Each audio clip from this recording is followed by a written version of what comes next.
The first-class cabin was nearly full as passengers settled into their wide leather seats. Among them was Jordan Mitchell, a polite black teenager traveling alone for the first time. Dressed in a hoodie and jeans, he looked like any other kid.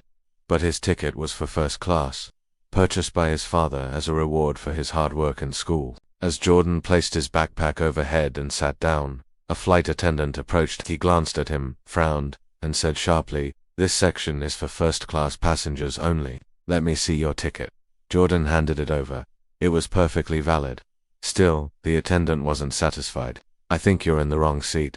You need to move to the back." Passengers nearby glanced over, some whispering, others frowning at the unfairness. Jordan spoke softly, "This is my seat. My dad booked it." But the attendant's tone grew harsher. "Either you move, or I'll have security escort you out." Without waiting, she called another crew member, and within minutes, Jordan was being ushered toward economy.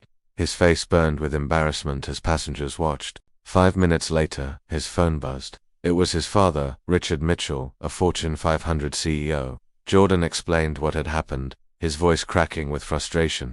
Richard stayed calm. "Don't worry, son. Stay seated. I'll take care of this." Within minutes, the captain received a direct call from airline headquarters. The CEO on the other end was furious. "My son was just humiliated by your crew.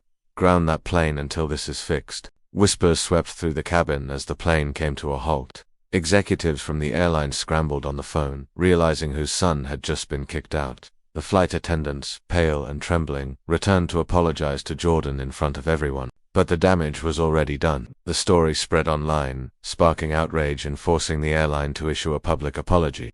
As for Jordan, he returned to his first-class seat, not because of his father's power, but because he had the right to be there all along.